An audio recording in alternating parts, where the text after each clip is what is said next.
Undang-Undang ITE itu, di mana dia telah mereplace, ya telah menggandakan dari satu digital asset yang kemudian dia bisa melanggar undang-undang dan bisa didenda. Nah, di sini juga akan agak kelihatan kritik kita itu ya, oh kapitalisme berarti gitu ya, ya ada unsur di sana. Oke, what is the digital token? Token itu apa sih? Kita tahunya mungkin kalau yang ibu-ibu dan bapak-bapak sekalian yang biasa isi listrik, oh token listrik gitu ya. Kenapa? Karena listriknya itu sekarang udah pakai token namanya tuh. Berarti ya udah, berarti token listrik lah sama. Dia kan token listrik kan nggak kelihatan tuh listrik itu kayak gimana ya. Kelihatan di atas saya nih token listrik itu kayak gimana nggak tahu gitu. Pokoknya dipakai ada gitu, dan itu memang ada. Oke.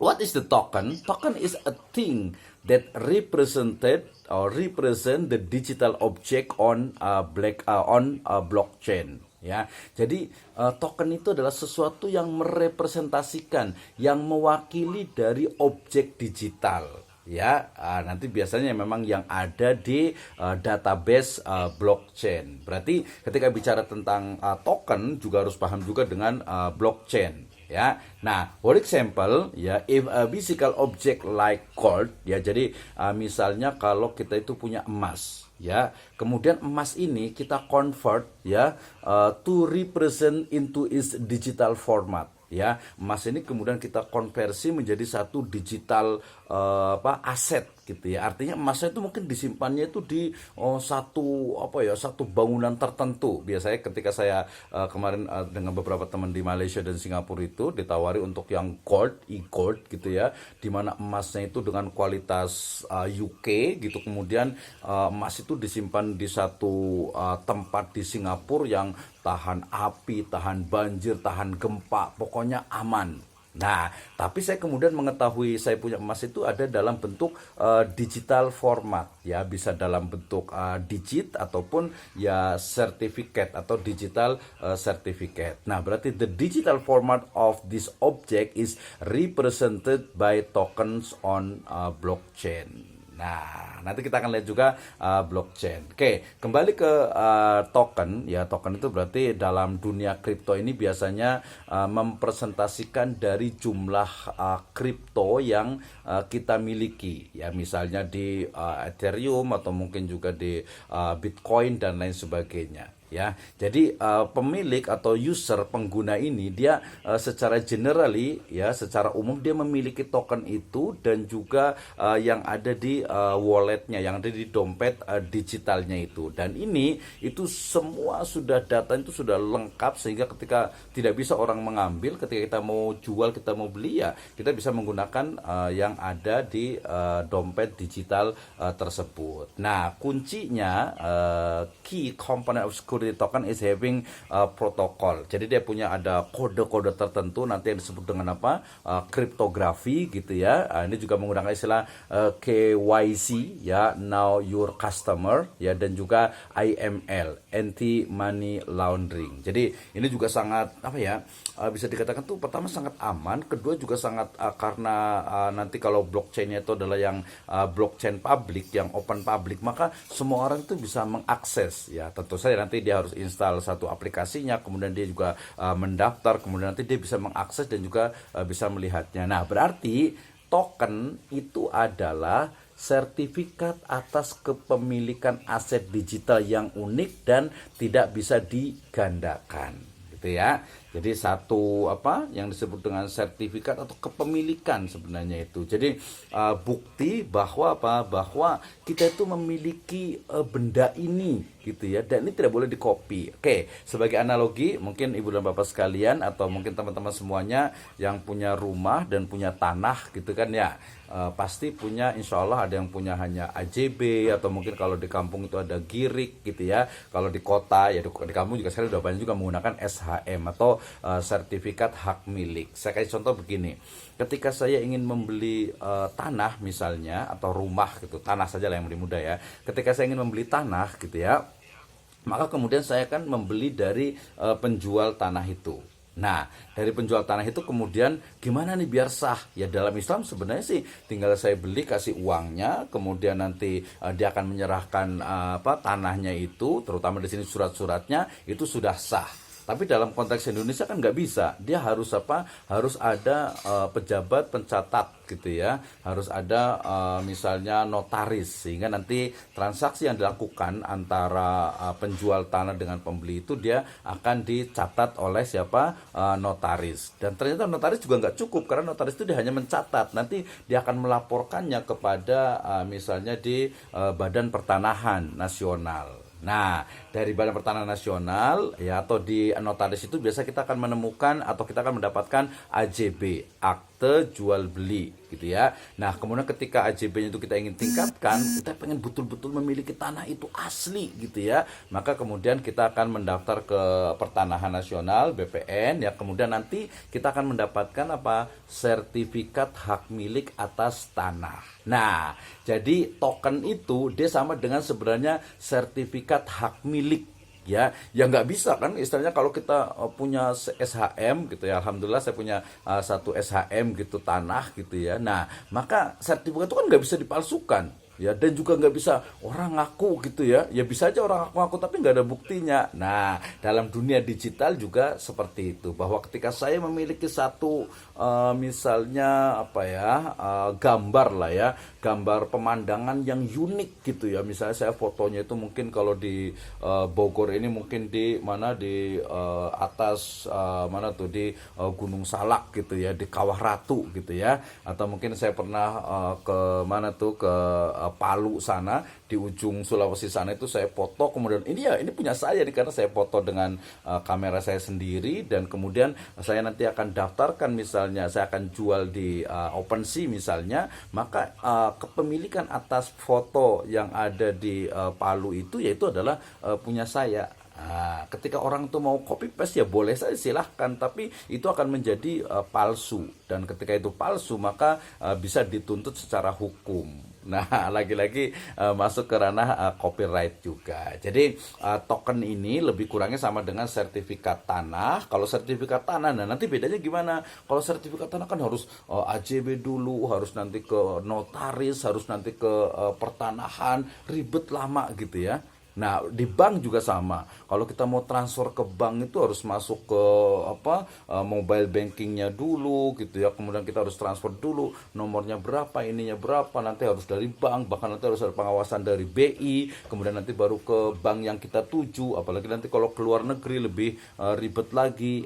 Dengan teknologi blockchain, dengan teknologi juga digital ini, maka dengan mudah gitu ya. Misalnya teman-teman yang pakai Flip misalnya, ini juga sebenarnya ya masih mudah lah ya. Zaman sekarang itu mungkin dianggap yang paling mudah, tapi ke depan itu akan lebih mudah lagi. Tidak, Flip itu masih ribet, apalagi sekarang kalau kita mau transfer misalnya ya, kalau sudah limit 5 juta kalau nggak salah ya, sehari itu harus bayar 2.500 ya. Kemudian juga kalau itu pun itu biasanya ada jangka waktu sekitar 10 menit, nggak direct, nggak langsung, kecuali kalau kita ngisi di Flipnya itu, di akun kita itu ya, di apa yang disebut dengan istilahnya itu untuk akunnya itu ya. Jadi itu juga yang memudahkan, tapi ada teknologi yang lebih mudah lagi yang disebut dengan blockchain.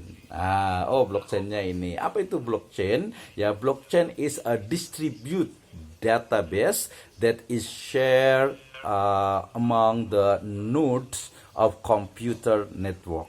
Ya, jadi blockchain itu adalah database atau distribusi database atau distribusi pusat data atau basis data yang dia itu dikembangkan, yang itu disebarkan ya oleh pada beberapa jaringan komputer. Ya, nah blockchain is a share immutable ledger that facilitates the process of recording, transaction, and tracking asset in a business network. Jadi blockchain ini adalah satu teknologi di mana data yang kita masukkan itu akan tersimpan dalam satu jaringan internet, dan setiap orang bisa mengakses dan melihat bagaimana pola transaksinya, kemudian juga bagaimana alur dari misalnya aset digitalnya gitu ya, sehingga kemudian bisa dikatakan bahwa virtually anything of value can be tracked and trade on a blockchain network, reducing risk and cutting costs for all involved. Ya, jadi nanti ini memang kalau bisa dikatakan itu ekonomi bebas gitu ya. Dalam artian itu ekonomi ya liberal gitu ya. Bukan berarti negatif sebenarnya itu. Jadi ekonomi bebas di mana tidak ada campur tangan pemerintah, kemudian apa yang disebut dengan desentralisasi or decentralized. Ya, kalau semua aturan, semua alur dari uang itu semuanya kalau di Indonesia harus ke BI, sebagai central bank ya.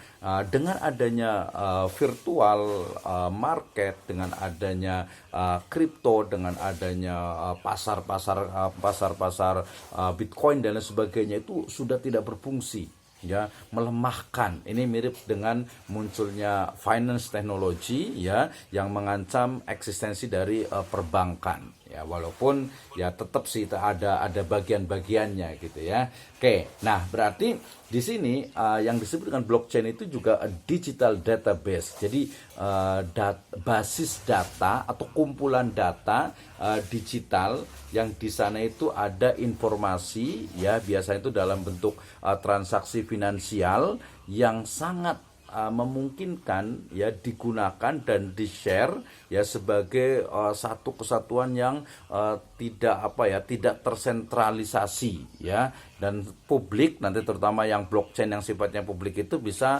mengakses dari jaringan tersebut. Ini juga saya ambil dari merriam-webster.com. Nah, singkatnya, yang namanya blockchain itu adalah teknologi yang digunakan sebagai sistem penyimpanan atau bank data secara digital yang terhubung dengan kriptografi. Ini teman-teman mahasiswa S1 ini tuh yakin, apalagi yang S2 ini insya Allah sudah paham sekali. Ini sekadar just reminder gitu ya. Oke, karena ini bukan bagian, ini blockchain itu seperti ini ya. Jadi ada satu komputer dengan komputer lainnya, dengan gadget lainnya, dengan handphone, dengan tab ya, dan sebagainya, itu dia terhubung. Kemudian data itu akan, ketika kita misalnya saya mau menjual Bitcoin saya, maka seluruh data ini dia akan melihat dan akan approve, akan menyetujui ketika memang tidak ada hal yang mencurigakan bahwa ini benar kok misalnya si Ahmad gitu ya, dia punya misalnya 10 Bitcoin ya, kemudian ada Muhammad ya, Muhammad punya 5 koin. Nah, ketika si Ahmad ini mau menjual 5 Bitcoinnya kepada si Ahmad ya, Ahmad sama Muhammad jadi bingung gitu ya. Jadi ketika si Ahmad ini dia mau menjual 5 Bitcoinnya kepada si Muhammad ini, maka semua orang itu akan melihat nih, si Ahmad bener kan nih punya 5 Bitcoin nih. Pas dilihat ternyata datanya, oh dia punya, ada betul nih. Kemudian ketika dijual ke sana, berapa nih harganya, bagaimana sistem jual belinya, oh sepakat sama ke si Muhammad, terjadi. Sehingga kemudian Bitcoin yang 5 itu ya kemudian nanti berpindah ke Muhammad, dan semua orang mengetahui transaksinya seperti itu. Nah, ini teknologi dari blockchain. Dan kalau kita lihat ya, mulai dari ke Islamic perspektifnya, ini memang memberikan satu ya harapan baru, di mana informasi, kemudian juga bagaimana alur dari satu transaksi itu memang dia terbuka ya, walaupun biasanya nanti blockchain yang banyak digunakan itu biasanya dalam satu bidang tertentu, atau biasa dikuasai oleh atau dimiliki oleh perusahaan-perusahaan tertentu. Jadi masing-masing perusahaan dia memiliki blockchainnya tersendiri, atau ada juga yang multi user, ada beberapa perusahaan juga. Oke. Nah, aset kripto banyak sekali tadi yang disebut dengan NFT itu. Jadi mudah-mudahan sudah paham. Jadi NFT itu adalah bisa dikatakan menghasilkan aset kripto yang bisa dikoleksi, diperjualbelikan, dia bisa menghasilkan uang dalam dompet digital pemiliknya di pasar digital. Dia bisa juga berupa sertifikat keasliannya yang unik pada blockchain yang biasa dikeluarkan oleh pencipta dari asetnya atau yang pembuat asetnya. Jadi kalau saya bisa meringkaskan, yang namanya NFT itu adalah aset digital yang diperjualbelikan di pasar, ya, utamanya adalah nanti kripto sebagai mata uangnya, yang dia itu memiliki keunikan yang tidak bisa dikopi, digandakan oleh orang lain karena data transaksi itu dia terrekord secara publik yang bisa diakses oleh banyak orang. Nah, itu namanya NFT. Terus di mana kita mau jual beli NFT? Ya di pasar NFT lah. Ya kalau kita mau jual beli saham ya di bursa efek. Kalau kita mau jual beli uang ya di bursa bursa pasar uang gitu ya.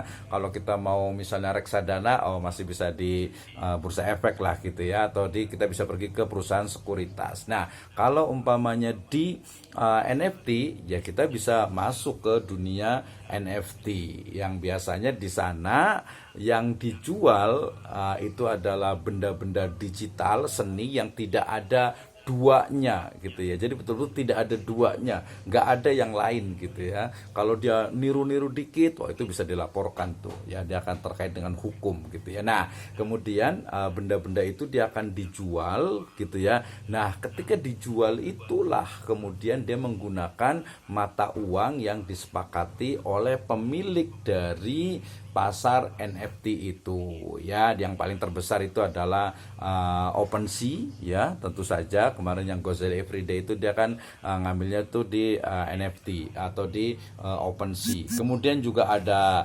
Infinity.com, itu juga termasuk yang dua besar juga ya. Kemudian yang di Indonesia juga yang cukup besar ini ada www.tokomall.io.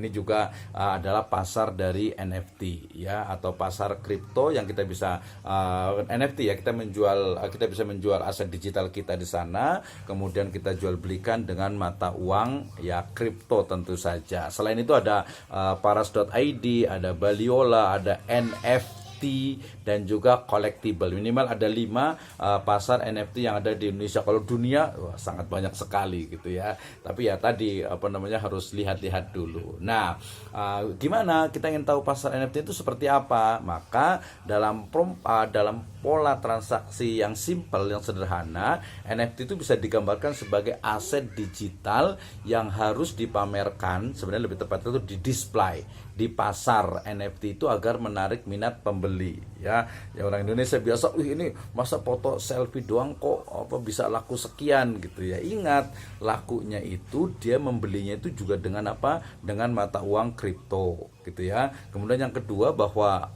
ini dia memang unik gitu, sehingga kemudian nggak ada yang lainnya. Dan ini nilai dari NFT ini dia bisa naik bisa turun tergantung. Nanti ada salah satu dari analis tentang NFT ini. Kalau NFT itu dia hanya tidak ada utility-nya, tidak ada manfaatnya, itu bisa akan turun gitu ya. Misalnya saya mau beli, ada yang jual di OpenSea itu foto bakwan gitu ya. Ngapain coba? Masa foto bakwan? Tahu bakwan gak sih ya kalau orang Sulawesi ini? Bakwan itu artinya bala-bala gitu ya. Apa ya kalau di Sulawesi itu ya? Ya atau gorengan lah gitu ya. Masa foto gorengan itu dijual gitu ya? Siapa yang mau beli gitu ya? Nah, ternyata nanti NFT yang nanti kalau NFT tadi yang seperti itu yang memang unik sih, tapi keunikannya itu tidak intrinsik gitu ya, dan manfaatnya itu kurang gitu, sehingga mungkin jadi hanya akan naik sebentar, terkenal mungkin, kemudian nanti akan dalam 3 bulan ke depan itu akan turun. Tapi nanti NFT yang dia punya satu utility yang dia biasa nanti masuk ke dalam komunitas gitu ya, maka dia akan lebih bermanfaat. Misalnya begini, misalnya nih ya, di Kasei ini dia buat satu NFT, gambarnya itu adalah kayak semacam card member gitu ya, atau mungkin ada foto siapa tokoh di case yang itu, kemudian itu dijual. Nah, setelah dijual, NFT ini dia bukan hanya untuk dilihat gambarnya, tapi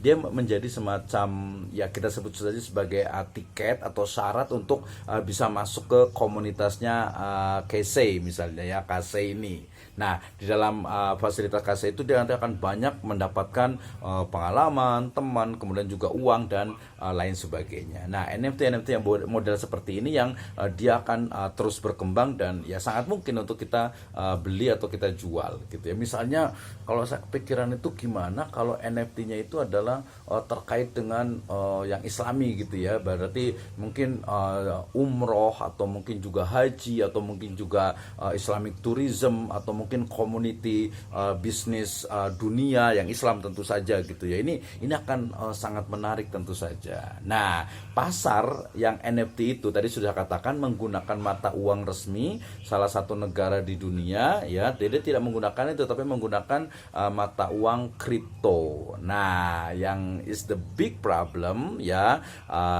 follow to the Majelis Ulama Indonesia bahwasanya kripto sebagai sebuah digital money ya, ketika dia itu di trading, dijual belikan, itu dia menjadi haram ya, tetapi sebagai investasi dia menjadi boleh gitu ya. Nah, kita akan lihat ya. Jadi blockchain yang paling populer digunakan saat ini itu adalah misalnya ya Ethereum sekarang itu di OpenSea ya. Nanti akan banyak lagi, apalagi sudah kalau dunia metaverse itu sudah di open secara publik dan pengembangannya itu terus dijadikan sebagai standar, maka semakin banyak cryptocurrency, mata uang kripto ini yang mungkin dia di Indonesia sendiri sekarang sudah hampir 229 ya, 129 ya, sudah ratusan kripto. Tapi mana yang akan berkembang, kita akan lihat. Oke, nah ini beberapa contoh gitu ya. Kalau mungkin yang pengen, wah saya pengen Pak gimana caranya, ini jawabannya tuh, syarat jual beli